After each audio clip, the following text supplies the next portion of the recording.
क्या आपके लिए अब थोड़ी थकान होने लगी है, या आप सेशंस में इतने मशगूल हो गए हैं कि अब आपको तालियां बजाना भूल जाता है? उस एनर्जी के साथ एक बार होनी चाहिए तालियां। भगवंत मान साहब जो एक कलाकार भी रहे हैं और अब मुख्यमंत्री भी हैं, तो उनको जोश में लाने के लिए आपकी तालियां वैसी होनी चाहिए। मान साहब, कैसा चल रहा है रंगला पंजाब? सबसे पहले TV9 ग्रुप को मैं बहुत बहुत धन्यवाद करता हूँ। आभारी हूँ आपका कि आपने अपने इस कॉन्क्लेव में मुझे अपना पक्ष या फिर अपनी बातचीत रखने का मौका दिया और इतनी अच्छी ऑडियंस, इतने अच्छे लोग जो देश का फ्यूचर डिसाइड करते हैं, तो उनके सामने आपने मुझे आज पेश किया, उसके लिए आपका बहुत बहुत धन्यवाद। और आप सबका भी यहाँ पे बहुत बहुत धन्यवाद, स्वागत। जी, पंजाब देश की ऐसा स्टेट है जो हर वक्त हंसने के लिए, नाचने के लिए, गिद्दा भांगड़ा, फौज में भर्ती होने के लिए और मेडल जीतने के लिए और हरे भरे खेतों के लिए जानी जाती है। तो इसी को रंगला पंजाब कहते हैं। पंजाब की फसलों के रंग भी अलग हैं, पंजाब के लोगों के रंग भी जो हैं वो अलग हैं। पूरी दुनिया में कहीं पे कोई कुदरती आफत आ जाए, चाहे टर्की में भूकंप आ जाए, श्रीलंका में सुनामी आ जाए, नेपाल में कोई कुदरती आफत हो जाए, इंटरनेशनली मैं इसीलिए कह रहा हूँ, इंटरनेशनल लेवल पे भी कोई कुदरती आफत आ जाए, वहाँ रेड क्रॉस लोगों की मदद के लिए पहुँचे ना पहुँचे, देरी से पहुँचे, लेकिन पंजाबियों का जो लंगर है वो सबसे पहले वहाँ पे शुरू हो जाता है। तो ये एक वरदान प्राप्त है उस धरती को। बहुत ब्लेस्ड लैंड है, गुरुओं की, पीरों की, शायरों की, साहित्यकारों की, शहीदों की धरती है। और पंजाब में जो भी बीज आप बीजोगे वो उग जाता है। इतनी फर्टाइल लैंड है, इतनी उपजाऊ धरती है, जो भी बीज बीजोगे वो उग जाता है। लेकिन एक बात मैं आज ज़रूर कहनी चाहूँगा, नफ़रत का बीज पंजाब में बिल्कुल नहीं उगता। हमारी सोशल बॉन्डिंग हिंदू, सिख, मुसलमान, बौद्धी, ईसाई, जैनी, जितने भी धर्मों के लोग हैं वो इकट्ठे रहते हैं। और वो अपने त्यौहार, अभी ईद मना के हटे हम, फिर संक्रांत आ जाती है, फिर गुरपुरब आ जाता है, हनुमान जयंती आ जाती है, रामनवमी आ जाती है, एक दूसरे के घर पे जाके बधाइयाँ देते हैं, एक दूसरे के दुख सुख में इकट्ठे रहते हैं।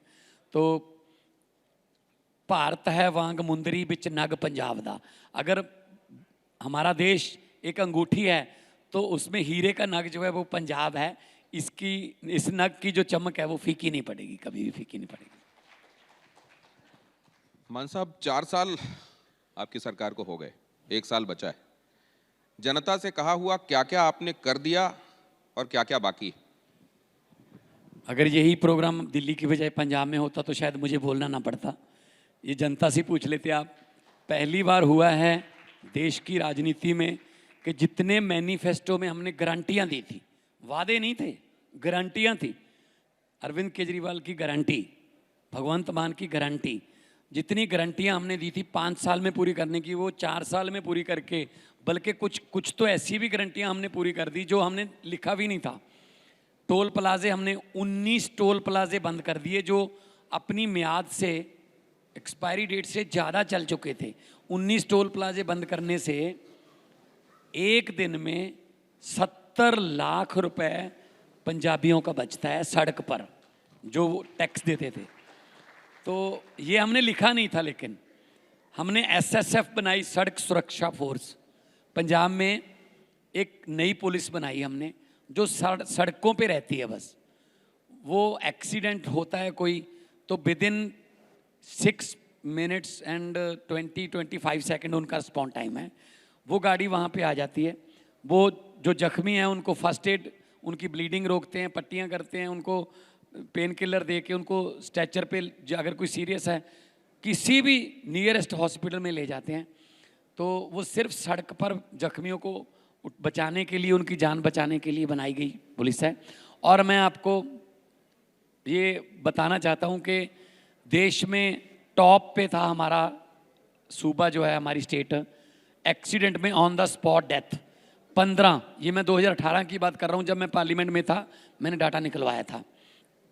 15 व्यक्ति हर रोज ऑन द स्पॉट जो मौत का शिकार हो जाते थे पंजाब में। अगर महीने में लगाएं तो 450, इसको साल में करें तो ये लगभग 5000 के आसपास ये चला जाता था। 5000 बंदा ऑन द स्पॉट मर जाता था एक साल में। आज एसएसएफ की वजह से ये मृत्यु दर जो है 48% कम हो गई है। और ये मैं नहीं कह रहा, ये नितिन गडकरी जी जो हमारे ट्रांसपोर्ट मिनिस्टर हैं, उन्होंने राज्यसभा में एक सवाल के जवाब में ये बात कही है। तो आमतौर पे कहा जाता है ना, सरकार जो है वो अपनी स्टेट के नागरिकों की जान माल की रक्षा करती है। तो हम जान की भी रक्षा करते हैं, माल की भी रक्षा करते हैं। माल मीन्स जो गाड़ियों में सोना और कैश था, करोड़ों रुपए के जेवरात और करोड़ों रुपए कैश। कई बार शादी में जा रहा होता है परिवार, एक्सीडेंट हो गया, तब कोई अपना पर्स थोड़ी देखता है कि मेरा पर्स कहाँ रह गया। वो उनको कलेक्ट करके सारा सामान वो उनको घर पे दे के आते हैं। जान और माल दोनों की रक्षा कर रही है पंजाब सरकार। तो आपने कुछ दिन पहले पंजाब की महिलाओं को भी तोहफा दिया। जनरल कैटेगरी को की महिलाओं को 1000 रुपए, SC ST कैटेगरी की महिलाओं को 1500 रुपए। लेकिन विपक्ष कह रहा है कि आपको चौथे साल याद आई, अब चौथा साल पूरा हो रहा है, पांचवा बाकी है, केवल 1 साल, तब आपको महिलाओं की याद आ रही। पहली बात तो ये, जो वादे किए जाते हैं, जो गारंटी दी जाती है, वो 5 साल में ड्यूरिंग गवर्नमेंट वो उस स्कीम को लागू करने का दिया जाता है। नंबर 2 पे विपक्ष में कौन कौन है?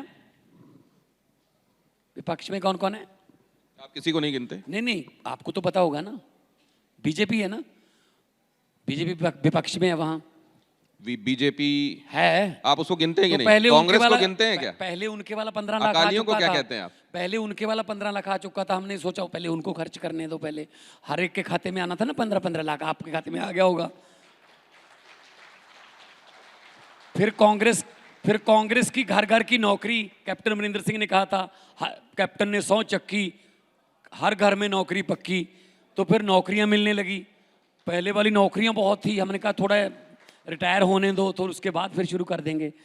तो फिर अकाली दल का वो जो नोटों से भरे हुए ट्रक जाने थे दिल्ली से, वो पता नहीं कौन सी चुंगी पे खड़े थे, हमने कहा ट्रक ले लेते हैं पहले। तो विपक्ष किस मुंह से ये कह रहा है कि अब महिलाएं याद आ गई? हमने पहले साल से वादे पूरे करने शुरू कर दिए थे। मार्च में हमने टेक ओवर किया, मार्च 22 में। जून में पहला बिल जो था वो माफ कर दिया था हमने। इस वक्त 90% पंजाब के घरों को बिजली का बिल 0 आता है जी। 600 यूनिट माफ हैं, 2 महीने का साइकिल है, 600 यूनिट माफ हैं और सबके लिए है। इसमें कोई लाल कार्ड, हरा कार्ड, पीला कार्ड, नीला कार्ड नहीं है। आपके मीटर की रीडिंग 599 है 2 महीने बाद, तो आपको बिल नहीं आएगा। अगर आपके एसी भी लगा हुआ है, इस तरीके से एसी को आप इस्तेमाल करते हो कि आपकी रीडिंग 600 से ज़्यादा नहीं हो रही, तो आपका बिल माफ़ हो जाएगा। तो हमारे पास बिजली भी है, ये नहीं है कि बिजली बोर्ड को हमने जो है वो घाटे में कर दिया। पंजाब सरकार ने पहली बार देश में हुआ है, आमतौर पे क्या होता है, सरकार आती है, वो सरकारी अदारों को घाटे में दिखाकर अपने दोस्तों मित्रों को बेच देते हैं। जैसे तेल बेच दिया, रेल बेच दी, भेल बेच दी, एयरपोर्ट बेच दिए, एक ही बंदा खरीद रहा है। हमने जीवीके कंपनी का थर्मल प्लांट 540 मेगावाट का गोविंदवाल साहब में हमने वो खरीदा है। पंजाब सरकार ने प्राइवेट थर्मल प्लांट खरीदा है, ये पहली बार हुआ है 540 मेगावाट का। हमने कोयले की माइन है हमारी झारखंड में, पछवाड़ा कोल माइन है पंजाब सरकार की, वो बंद पड़ी थी। जानबूझकर ये कांग्रेसी, अकाली और बीजेपी वाले इकट्ठे सरकारें चलाते थे, जानबूझकर प्राइवेट कोल माइन से लेते थे ताकि उनका कमीशन में हिस्सा ले सकें। हमने अपनी कोल माइन चलाई। आज पंजाब जो है बिजली सरप्लस है, दिन में बिजली आती है, खेतों में फ्री है, गांव में भी जो घरों की बिजली है वो भी 90% घरों को फ्री है। पहले ही साल ये फैसला लागू किया था। ये कहते थे विपक्ष वाले इनसे बिजली का बिल फ्री नहीं होगा। फिर कहने लगे कि इनसे नौकरियां नहीं दी जाएंगी। 65,264 नौकरियां देके आपके सामने बैठा हूं। 1 रुपया भी अगर कोई ये साबित कर दे कि 1 रुपया लग गया नौकरी लेने के लिए, या किसी एमएलए या मंत्री की सिफारिश लगानी पड़ी, या कोई किसी के बेटे के नंबर 480 आ गए लेकिन 460 वाला नौकरी इसलिए ले गया कि उसके बाप को कोई मंत्री जानता था, एक बंदा भी अगर 65,000 से ज़्यादा नौकरियां देती हैं, अगर एक बंदा भी आप निकाल दो कि मैं उसका देनदार हूँ, यही चीज़ें तो ख़त्म करने आए हैं सर। एंटी करप्शन मूवमेंट से तो पार्टी निकली, आम आदमी पार्टी हमारी। तो अगर हम भी यही करने लगे तो फिर हमारे में और उनमें फ़र्क क्या रह गया? तो फिर ये कहने लगे भगवंत मान की सरकार 1 साल नहीं चलेगी, वो भी पूरा हो गया। फिर ये कहने लगे कि इनसे जो फसलें जो है टाइम पे नहीं उठाई जाएंगी, वो भी टाइम पे उठने लगी। फिर ये कहने लगे पंजाब की नहरें जो हैं उनमें से पानी जो देने का वादा किया ये पूरा नहीं होगा, वो भी हो गया। फिर ये कहने लगे भगवंत मान की सरकार 2 साल नहीं चलेगी, 2 साल भी पूरे हो गए। फिर ये कहने लगे ये 27 तक नहीं चलेंगे, 27 भी आने वाली है। अब ये कहने लगे हैं 27 में कहेंगे ये 32 तक ये बिल्कुल फेल हो जाएंगे, उसके बाद ये 37 तक जाएंगे, फिर 42 तक, फिर 47 तक। जाने दो सर, हमें क्या लेना है, बोलने दो उनको। आपका क्या रिएक्शन था जब आपको ये खबर मिली कि पार्टी के बड़े नेता शराब वाले मामले में सीबीआई के आरोपों से बरी हो गए? हमें ये पता था कि ये बिल्कुल झूठा केस है। ठीक है, उनके पास ईडी है, उनके पास सीबीआई है, उनके पास जो जांच एजेंसियां उनके तोते की तरह काम करती हैं, तोते को जो चूरी डालेगा उसके लिए मिठू मिठू बोलता है वो। तो हमें पता था कि ये गलत है, क्योंकि नई पार्टी को ख़त्म करने के लिए ये तरीके अपनाए जाते हैं, ख़ास तौर पे बीजेपी द्वारा। पहले इन्होंने बाल ठाकरे की पार्टी ख़त्म की, नामों और निशान। हम कहते नहीं कि फलां फलां का तो नामों निशान मिटा दिया, ये नाम भी मिटाते हैं, उनका निशान भी मिटाते हैं, उनका तीर कमान भी ले गए छीन के। और ऐसे ही उनका शरद पवार की पार्टी का किया, ऐसी चौटाला दुष्यंत चौटाला की पार्टी का किया, ऐसे नवीन पटनायक के साथ किया। ठीक है ना, ये वो है, वो कहते नहीं कि जो सपनी होती है वो खुद के अंडी खा जाती है। इनके साथ तो जिसने अलायंस कर लिया समझ लो ख़त्म कर दिया बस हो। तो ये चाहते थे कि आम आदमी पार्टी क्यों नहीं ख़त्म हो रही, तो इनके नेताओं को अंदर कर दो, जिसने स्कूल बनाए उसको अंदर कर दो, जिसने हॉस्पिटल बनाए उसको अंदर कर दो, जो इनका सुप्रीमो है उसको अंदर कर दो, संजय सिंह वहां बोलते थे पार्लियामेंट में उसको अंदर कर दो। अब माननीय हाई कोर्ट ने ये कह दिया कि ये तो केस भी नहीं चल सकता। मैं बरी थोड़ी कह रहा हूं कि बरी हो गए, अरे केस ही नहीं चला। वो कहते हैं आपके पास ऐसे सबूत ही नहीं है, इतने डॉक्यूमेंट ही नहीं है कि केस ही नहीं बनता जी। लेकिन दिल्ली की मुख्यमंत्री कहती हैं कि बड़े नेताओं ने आपके सबूत नष्ट कर दिए, 150 से ज्यादा मोबाइलों का डेटा उड़ा दिया गया, और अभी तो हाई कोर्ट सुप्रीम कोर्ट बाकी। इसको जीत की तरह क्यों प्रस्तुत किया जा रहा है? आप मुझे ये बता दीजिए कि सीबीआई किसकी है, फिर बिना सबूतों के इन्होंने कैसे गिरफ्तार करके जेल में डाल दिया? ये खुद ही बना लेते हैं। इनको ये पता होता है कि थोड़ी टाइम के लिए अंदर करना है, जब इलेक्शन है उसके बाद जा तो अपने साथ आ जाओ। मनीष सिसोदिया पर बहुत दबाव डाला गया कि आप आम आदमी पार्टी जो छोड़ दो, बीजेपी ज्वाइन कर लो, आप पे सारे केस। क्योंकि ये वॉशिंग मशीन है ना बीजेपी, जो भी दाग दूग लगे हुए हैं वो वॉशिंग मशीन में से निकाल दो। और ऐड भी आजकल ऐसे आते हैं, दाग अच्छे हैं, है ना। तो ये जिसको कहते थे कि 70,000 करोड़ का घोटाला किया है, वही इन्होंने डिप्टी सीएम बनाया बाद में। जो महाकरप्ट है देश का वो बीजेपी में शामिल हो जाए वो ठीक हो जाता है। तो ये सिर्फ पार्टियां ख़त्म करते हैं, 24 घंटे इनका देश के विकास की तरफ कोई ध्यान नहीं है कि शिक्षा कैसे देश में अपग्रेड की जाए, सेहत की मामले में अपग्रेड किया जाए ना, कि कौन सी पार्टी तोड़ी जाए, किसके एमएलए खरीदे जाएं, कौन से मीडिया वाला क्या बोलता है, किस मीडिया को क्या कहलवाना है, ये इस बात पे रहता है। ये आपका अजम्पशन तो नहीं? अगर ऐसा होता तो नीतीश कुमार क्यों उनके साथ बने रहते हैं जी? अगर ऐसा होता तो चंद्रबाबू नायडू अपनी पार्टी के साथ क्यों उनके साथ बने रहते? मतलब आप कह रहे हैं कि तमाम पार्टियों को अगर ये समाप्त कर देते हैं या खा जाते हैं भारतीय जनता पार्टी के लोग, तब तो किसी को गठबंधन नहीं करना चाहिए उनके साथ। तो नीतीश कुमार कहाँ है? अब कहाँ है? गठबंधन में है क्या एक 20 साल से बने मुख्यमंत्री को ये मन में इच्छा रहेगी राज्यसभा का मेंबर बन जाऊं मैं? मतलब एक मैंने कभी नहीं सुना कि एक डीजीपी कहे मुझे सिपाही बनने का मजा लेना है। डीजीपी कहे कि मुझे सिपाही बनना है, बड़ा अच्छा लगेगा। कहाँ गया फिर नीतीश कुमार?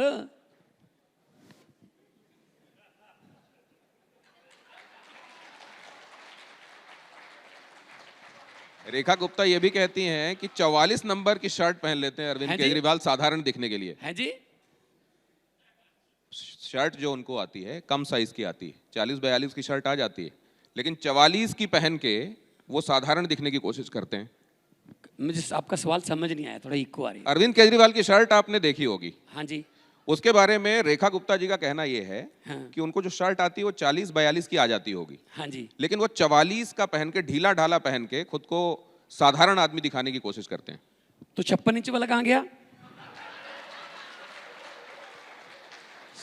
हर बात तो वाशिंगटन से ऑर्डर आता है, व्हाइट हाउस से ऑर्डर आता है 56 इंच वाले को, ये लड़ाई बंद करो, 1 महीने के लिए आपको मोहलत देता हूं, इजाजत देता हूं, रशिया से तेल खरीद लेना।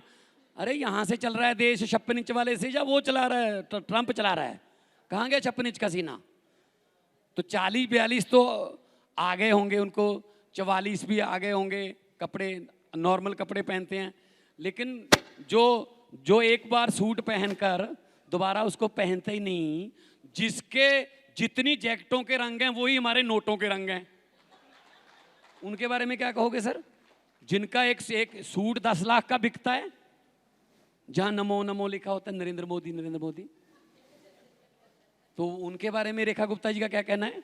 और रेखा गुप्ता जी ने एक नया तरीका, वो में मैंने सुना बड़ा अच्छा तरीका निकाला है कि हमारे हर रोज मंत्री जाएंगे कूड़े के पहाड़ के पास, उठाएंगे नहीं उनको, ये बोलेंगे तुम्हें जाना होगा। अगर दिल्ली के लोग कहने लगे रेखा जी तुमको भी जाना होगा, तो फिर क्या करोगे? लोगों की चलती है इस डेमोक्रेसी में, मंत्रियों की कूड़े का पहाड़ नहीं सुनेगा, लेकिन अगर लोगों ने सुन ली ना कि पहले इसी को जाना होगा, फिर मुश्किल हो जाएगा सर। वो तो कह रही हैं कि हम तो कूड़े का पहाड़ हटा के मानेंगे, यमुना को साफ करके मानेंगे, जो अरविंद केजरीवाल नहीं कर पाए वो हम करके दिखाएंगे। अरविंद केजरीवाल ने मोहल्ला क्लिनिक बनाए थे, सभी मोहल्ला क्लिनिक बंद कर दिए। अरविंद केजरीवाल ने सरकारी स्कूलों को अच्छा किया, अभी प्राइवेट स्कूलों की मनमर्जी चलने लगी है। अरविंद केजरीवाल ने झुग्गी झोपड़ियों वालों को इतनी फैसिलिटियां दी, अब कहते हैं झुग्गी झोपड़ियां हटा देंगे। तो सारी जितनी फैसिलिटियां दे रहे थे उनको बोलते, बिजली के बिल भी आने लगे, उनको ये फ्री भी बोलते हैं।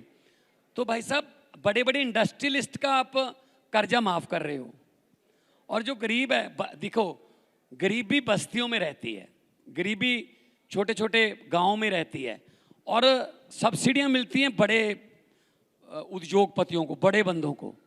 पंजाबी में कविता एक कि शीशियां उत्ते धूड़ां जम्मियां कंधां झाड़ी जांदे ने, मतलब जो धूड़ है, धूल तो शीशे पर जमी हुई है, लेकिन साफ कर रहे हो दीवार को। शीशियां उत्ते धूड़ां जम्मियां कंधां झाड़ी जांदे ने, जिल्दां सांभी जांदे ने, वर के पाड़ी जांदे ने, जिउंदियां दे गल लीरां लमकण कोई पुछदा नहीं, मरियां उत्ते तिल्ले जड़ियां चादरां चाड़ी जांदे ने। ਉਹਨਾਂ ਦੀ ਵੀ ਤੁਸੀਂ ਪ੍ਰਧਾਨ ਮੰਤਰੀ ਹੋ, जरा जवाब ਤਾਂ ਦਿਓ, ਜਿਹੜੇ दिवाली वाले दिन भी दिहाड़ी जाते हैं, जो दिवाली वाले दिन भी दिहाड़ी पे जाता है, काम करने के लिए जाता है, उनके भी तो तुम ही प्रधानमंत्री हो। उनको तो कहते हैं आप पकौड़े तलो, आप अगर छोटा सा काम करते हो, ये भी बड़ी नाली की गैस से चाय बनाओ। अब कह रहे हैं कि लंबा चलेगा ये युद्ध, ये जो ये ईरान का और इजराइल का और अमेरिका का पंगा है ना, प्रधानमंत्री साहब कह रहे हैं ये लंबा चलेगा। बोला था ना, आज ही बोला है कि अपने आत्मनिर्भर बनो। मतलब आत्मनिर्भर कैसे बने? गाड़ी को धक्का लगाना सीखें। कहते गाड़ी खुद चलाओ। मैंने कहा ड्राइवर भी चलाएगा तेल के बिना तो वो भी नहीं चला पाएगा।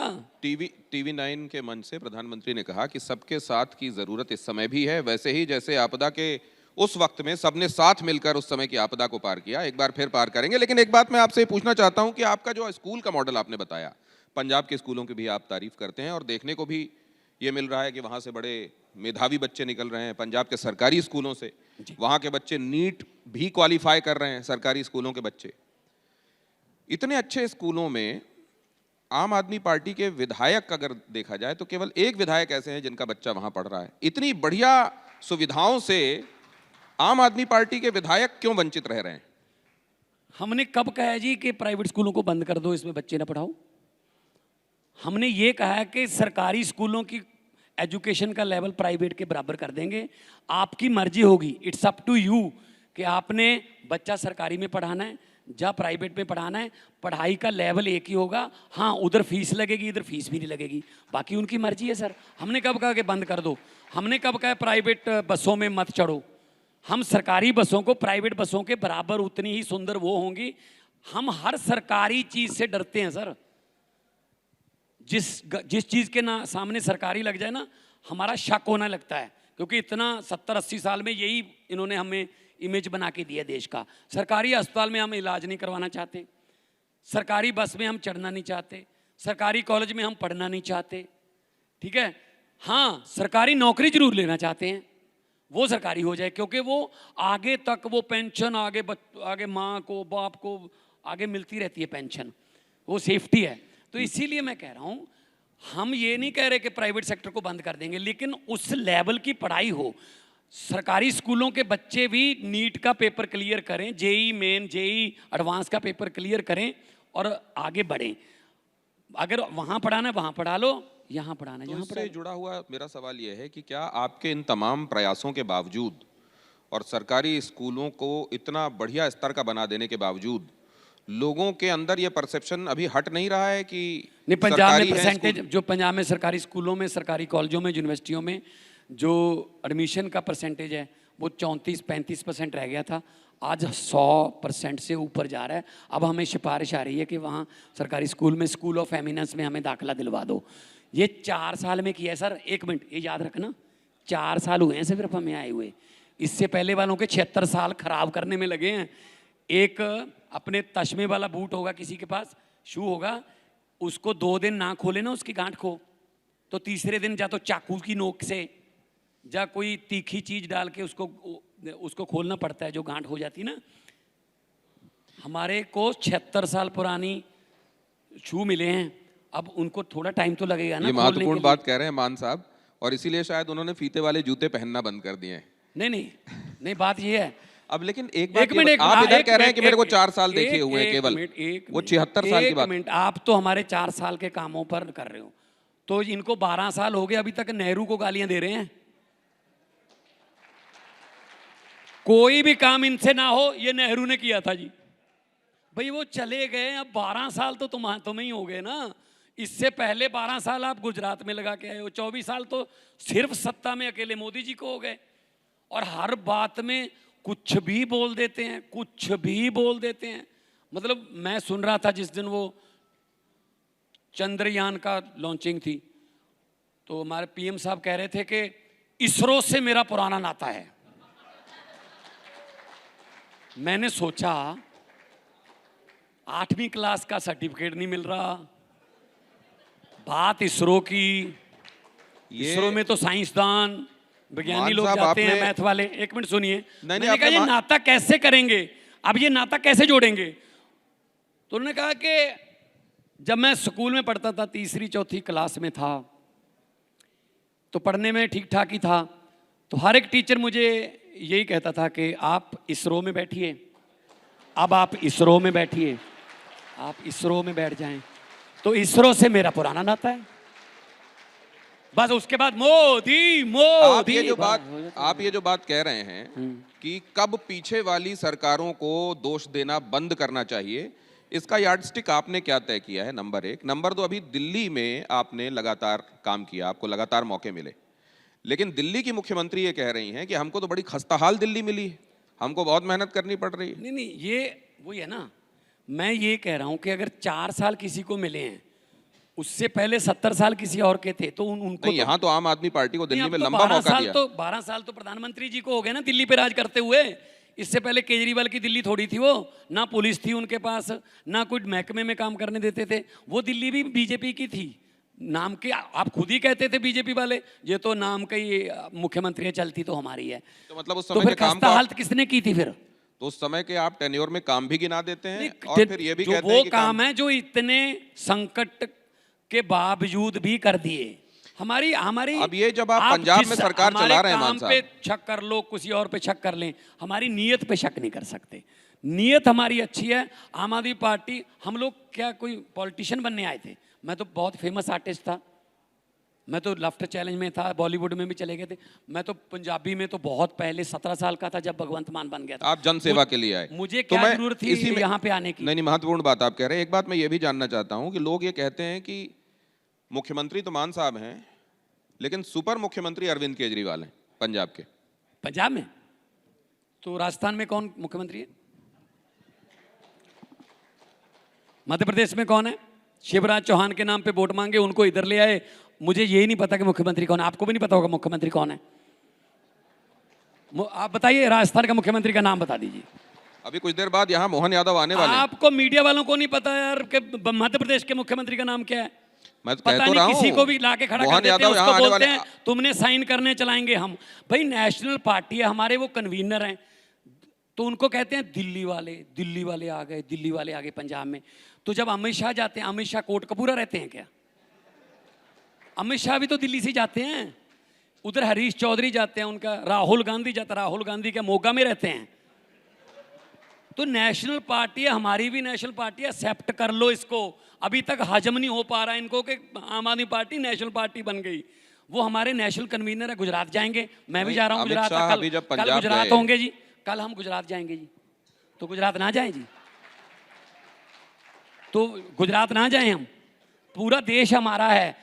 लंबे सफर को मीलों में मत बांटिए, कौम को कबीलों में मत बांटिए। एक बहता दरिया है मेरा भारत देश, इसको नदियों और झीलों में मत बांटिए। नहीं, मैं एक बात ये जानना चाहता हूं कि अमित शाह जब पंजाब आए तो उन्होंने बड़े आरोप लगाए कि आम आदमी पार्टी पंजाब को एटीएम की तरह इस्तेमाल कर रही है, और अरविंद केजरीवाल यहाँ इसलिए आते हैं ताकि सीएम के हेलीकॉप्टर का इस्तेमाल किया जा सके। भाई साहब, मैं आपको ये, फिर मैं आपके प्रोग्राम में ना आता। पहले आपने दिल्ली का प्रोग्राम रखा, पंजाब में क्यों नहीं कर रहे? पंजाब में आओ, चंडीगढ़ लगाओ सेट। अब मैं आपके लिए दिल्ली आया हूं, आप इसको ये कहोगे कि ये तो अरविंद केजरीवाल को लेने आया इसलिए हमारा प्रो शो भी कर गया। कितने दिन पहले बुकिंग की थी आपने मेरे वाली? कमाल है यार। कितने दिन पहले आए थे आपके चीफ एडिटर मेरे पास कि ये कृपया 24 तारीख को आ जाना प्लीज। तो मैं दिल्ली आया हूं ना, अब फिर दिल्ली आना पड़ता है, दिल्ली देश की राजधानी है। वो अहमदाबाद से दिल्ली क्यों आए भाई, जो देश चला रहे हैं? कि अहमदाबाद से चलाते फिर? भाई दिल्ली देश की राजधानी है, यहाँ आना पड़ता है। ये पॉलिटिकल राजधानी है, यहाँ से दिल्ली देश के फैसले होते हैं तो आना पड़ता है। हमारे लिए तो आप ना ऐसे ऐसे, वो आप ये इधर क्यों गए जी, आपने ये कपड़े को पहन लिए, आपके शू इतने के हैं, आपके जो जैकेट है ये इतने। यार क्या ये मुद्दे हैं कि लोगों के? स्कूलों की बात पूछ लो। कोई पंजाब की तरक्की जो हुई है, जो 43,000 किलोमीटर सड़कें बना रहे हैं, वो पूछ लो। महारानी 4 देख लेना, आरडीएफ के पैसे मेरे भी रोक रखे हैं 8,000 करोड़। उसमें भी कह रहे हैं ना वो महारानी 4 में कि जिस स्टेट को रोकना है, जिस स्टेट में इनकी सरकार नहीं है, वहां राज्यपाल से तंग करवाते हैं। ये राज्यपाल का काम होता है सिर्फ बैठ के संविधान का वो देखना कि संविधान की उल्लंघना तो नहीं हो रही। राज्यपाल पॉलिटिकल रैलियां करते हैं, बंगाल में तंग करते हैं, तमिलनाडु में तंग करते हैं, केरला में तंग करते हैं, पंजाब में करते हैं। राज्यपाल छोड़ रखे हैं सफेद हाथी। किस चीज के हैं राज्यपाल, किस चीज के लिए? डेमोक्रेसी में इलेक्टेड चलते हैं सर, सिलेक्टेड नहीं चलते। क्या ऐसा लगता है आपको कि ये सिलेक्टेड राज्यपाल को सुबह 4 बजे उठा के कहते हैं तू एक बार ओथ करवा दे, बाकी बंदे हम बाद में पूरे कर लेंगे। महाराष्ट्र में किया नहीं था ऐसा? 4 बजे कोई ओथ होती है सर? और पार्लियामेंट का उद्घाटन होता है, पार्लियामेंट की हेड जो है वो राष्ट्रपति है, राष्ट्रपति को बुलाया ही नहीं, क्योंकि अगर राष्ट्रपति आएगी तो प्रधानमंत्री नहीं बोल पाएंगे, चीफ गेस्ट राष्ट्रपति होगी, राष्ट्रपति को बुलाया ही नहीं। और जो जहाज जिसमें जाते हैं मोदी जी, उसमें कभी विदेश मंत्री गए हैं? जयशंकर जी विदेश मंत्री हैं, वो सिर्फ एयरपोर्ट पे छोड़ने जाते हैं, फिर एयरपोर्ट पे लेने जाते हैं, खुद ही जाते हैं, अकेले जाते हैं। तो दिल्ली के संदर्भ में आपकी टिप्पणियां बहुत हैं मान है साहब, जी? मतलब निगाह दिल्ली पे है आपकी। हैं जी? दिल्ली के संदर्भ में जो मैं टिप्पणियां देख रहा हूं, निगाह आपकी पंजाब में रहते हुए दिल्ली की तरफ है। पूरे देश की निगाह दिल्ली की तरफ है। हमारी आंखों में काला मोतिया उतरा गए, हम भी देख सकते हैं दिल्ली की तरफ। एक कॉलेज में आप एक किस्सा सुना रहे थे, आपने कॉलेज की लव स्टोरी वो पंजाबी में थी, तो बहुत सारे लोगों को समझ में नहीं आई वो बात। वो किस्सा क्या था? वो उस समय होता है ये, हम अपनी तरफ से हो जाता, क्रश हो जाता है उस टाइम पे। बाद में खुद बंदे को भी नहीं पता होता मैं कुछ बन जाऊंगा, हो जाता है ऐसा। कॉलेज के टाइम पे अगर ऐसा ना हो तो फिर डॉक्टर के पास जाना पड़ता है, सर उस उम्र में। ठीक है। तो वो था क्या? पंजाबी में आपने बताया था, तो फिर हिंदी में उसकी तर्जुमानी ठीक नहीं है क्या? वो तो अपनी तरफ से एक जो वन वे होता है वो चलता था।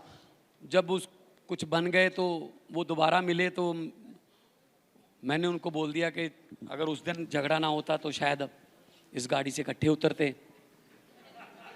तो उसने कहा कि मुझे कौन सा पता था इतने बड़े बंदे बन जाओगे। मैंने कहा तो क्या करेंगे, मैं क्या करूँ इसमें, वो तो आपका भी होगा ऐसा। तो आप मंचों से आपकी किकली बड़ी पसंद आती है लोगों को, लेकिन इधर बहुत दिनों से किकली सुनी नहीं है लोगों ने। आजकल आप किकली कम सुनाते हैं क्या? नहीं, ऐसा नहीं है। क्या होता है कि इलेक्शन के समय बहुत कुछ मुद्दे ऐसे होते हैं जिसमें यहाँ ना पहुँचे रवि वहाँ पहुँचे कवि। जो कविता के जरिए आप 4 लाइनों में कह सकते हो वो शायद 2 घंटे के भाषण में नहीं कह सकते। तो यही चीज़ मुझे काफ़ी फ़ायदेमंद हुई कि मैं कविता लिख लेता था। कविता के जरिए मैं पार्लियामेंट में जब बोलता था मुझे टाइम कम मिलता था, लेकिन उस टाइम को मैं इस्तेमाल करता था कविता के रूप में। कई बार मैंने पार्लियामेंट में छोटी छोटी कविताएं भी वो भी सुनाई थी। अच्छे दिन कब आने वाले हैं, वो अगर मैं 2 घंटे पूछता तो फिर भी मैं अच्छे दिन कब आने वाले हैं, लेकिन कविता के जरिए थोड़ा जल्दी हो जाती है। तो इसलिए एक कविता थी, वो किकली भी एक कविता थी। आने वाले इलेक्शन में और लिख लेंगे।